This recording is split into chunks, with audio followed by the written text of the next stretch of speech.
let's start by sculpting a character up now. As you can see, we have a very, very simple base mesh here, which is going to serve as a starting point.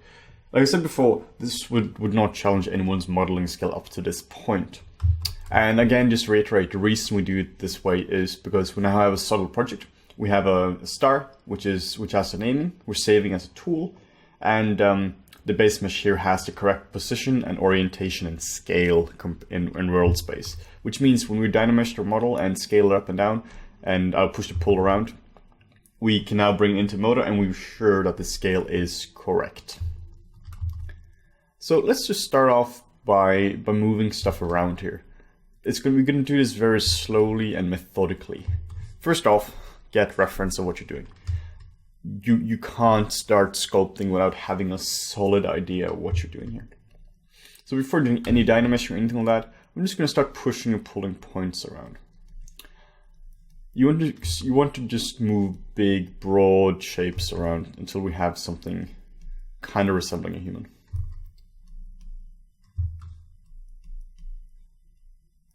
I'm using the move brush for this, which is a brush I use a lot. I pretty much stick to move brush and the clay buildup brush. I can see that the topology here is being like destroyed. It's being completely warped and everything, but that's fine. We're going to dynamesh this, and then we're going to properly retopologize later on. So I can't stress how important references when doing some of this. When doing a project, I have maybe hundreds and hundreds of pictures I'm sourcing at some point. Then I nail down to like a couple of smaller ones, or a smaller collection of images, and then I stick to those. At this point now, I'm actually looking at my phone for reference, as I don't have a second monitor of this setup here. So always look at something. And this video here is going to be a part where I'm talking and sculpting in real time, like I'm doing now, and then it's going to be with voiceover and sped up at some point as well. Because frankly, I'm having a really hard time sculpting and talking at the same time. It's really hard for me. I need to focus on one thing at a time because I'm a simple human. So the philosophy when sculpting this is you work from general to specific. Notice that we're working so low now that it's impossible to add details to this. That's one of the main issues people mess up when you're sculpting. They're adding details way too early. It needs to work in a silhouette view. Go to hit the V key and you can see the model in silhouette. It's actually not a silhouette view, it's just toggles between black and white here. So you have two colors, it will just toggle between background and foreground color. So you pretty much want the gesture and overall feeling of the model to be in just this like simple view. So once you have something you're somehow happy with in terms of silhouette, you should then go into dynameshing it. So you can see a difference, right, between something like this and something like this. Vastly different characters. We need to get this down in at this stage here, at least early on. You need to get it in before you're starting to doing any kind of detailing. So I'm thinking about just the most basics of anatomy here. Pretty much only volumes at this point. So I'm not thinking about muscle insertions or skeletal features. It's just proportion and trying to find the character I'm doing now. And this is a great way we're working as well. ZBrush is an incredible tool when it comes to designing, because you can so quickly just change your model around. So once this is working, we're just gonna dynamesh it. You see here we have a dynamesh button. If you're not using my interface, you can find it under geometry and dynamesh.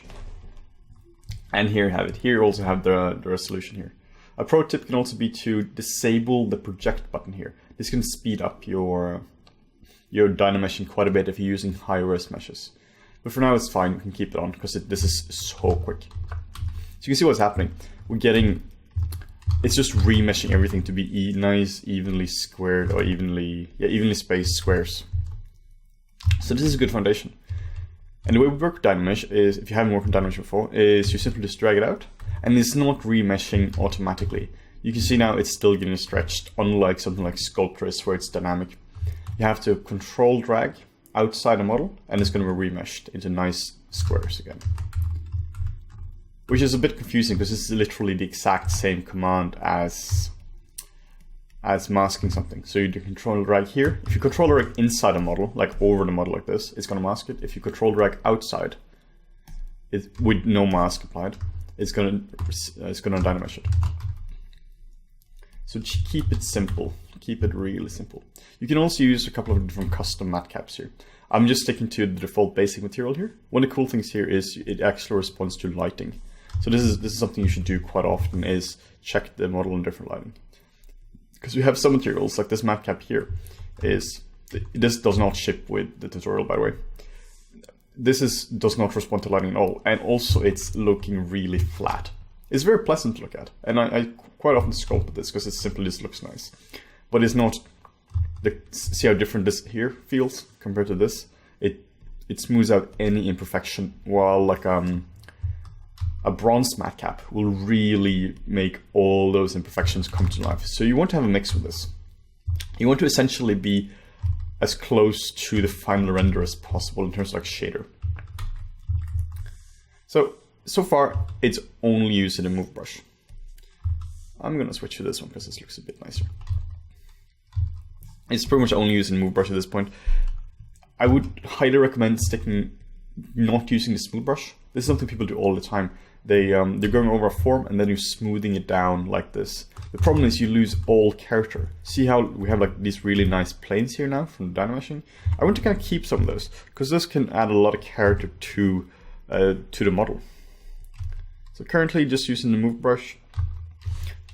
You don't have to stick this low. You can go high res right away and use the clay brushes, as long as you don't fall into the trap of adding details. I don't want to see any scars or wrinkles, pores, anything like that until like the design is working.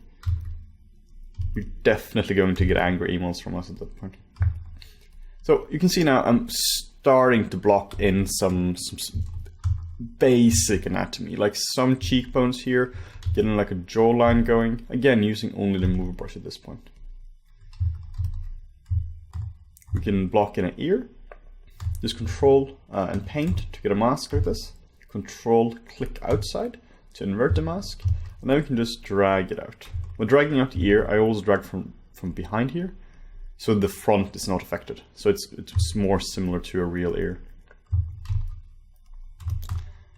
And again, when I'm doing this, I'm using reference. I have reference on my phone instead of a sculpt I did before. So this is not the first time I'm doing the sculpt. This is the second time I'm doing it, because you know, if you're gonna do a training series, you're gonna it's gonna do it. It's gonna experiment while doing that. You're gonna show something which is it's working. So I'm looking at the sculpt on my phone right now. And when I did that sculpt, I used a lot of reference. So just playing a bit around the design as well. While I already have a design, that's not the definite design. I mean, that's a starting point for me. I'm always open to like trying out new things as well, particularly this face here, because it's so basic here. We can do anything at this point. So I want this guy here to feel like kind of like a older, slightly cynical, bitter character. And if you keep that in mind, if you keep in mind what you want a character to feel like, you have a much stronger foundation than if you don't think about this. For instance, how would the shape language be like if somebody is an evil character versus a good character? What shape language? It just means what shapes do you use? Is the nose like this? Is it like really spiky? Or is it kind of like a nice soft thing? How's the jaw? Is it like this? Spiky? Or is it like, rounded off? Vastly different answers based on the character you want to do. And this methodology is a solid one. Start simple and then build your way up. So I think about it as like three stages. You have primary, the first stage, which is proportion and most basic anatomy. That's what we're doing here. This is so important because this is what you're going to see most of the time. For instance, if you look at the model from this distance here, the model needs to work. If you have pores or anything, it's not going to be seen at all. If you rely on pores, that's only going to work in like a close-up like this. So it needs to work on this distance here. It needs to work like, that's why we call it a thumbnail, because you know it's going to be, it needs to read at this distance here, like literally the size of your nail of your thumb. If it doesn't really read at that point, you're in trouble. So always like zoom out a lot, check the silhouette from every angle as well. So here I'm just going to use the smooth brush just to smooth out a bit. I would highly recommend avoiding the smooth brush as much as possible though, because it will just destroy all the nice work you put into it. I'm going to show you later on how I actually smooth out. I smooth out using the clay brushes instead.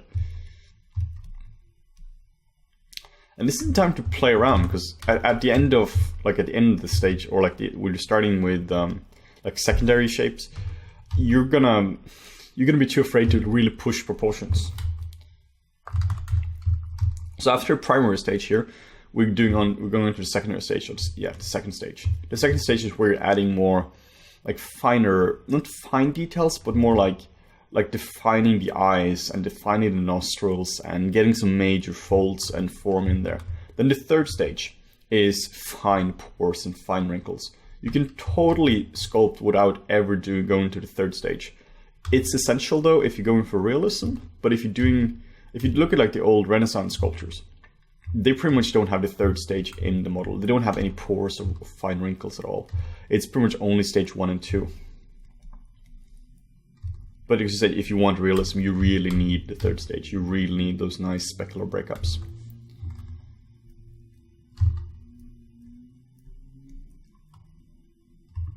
You can also just remesh it just by holding down Control and dragging it outside. Now it's going to be dynameshed again, and you can see the topology is now evenly spaced. And this is a phase you need to spend a lot of time in. If you rush this phase here, if you rush getting the primary shapes down, the model will not have a solid foundation. It's like building a house. You need a solid foundation before doing anything else. So I spend actually most of my time on this phase here. I gather a lot of reference, and I spend most of the time on this in the second stage. I gather a lot of reference, and I really make sure this is working here.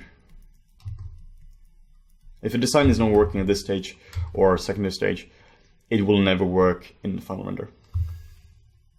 So I see it's a bit square, so let's just smooth that out a tiny bit. You smooth that by holding down the Shift key. But you can also see we lose a lot of definition like this, but that's okay. I'll get that in later on.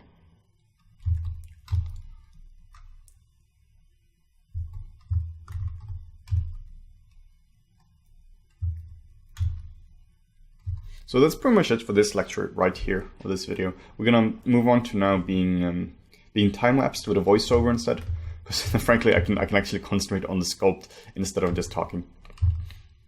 But the essence here is, do work with big volumes. Use the move brush, move stuff around, make sure the volume is working. I mean, right now you can see it's kind of you know, it's a kind of character. There's nothing here. There's no mouth, there are no eyelids, no nostrils, no anything, but you can still feel a character here. You can still feel a character emerging. And if I were to do this without talking, this would take like a couple of minutes to get to this stage here. So you can work really quickly with this.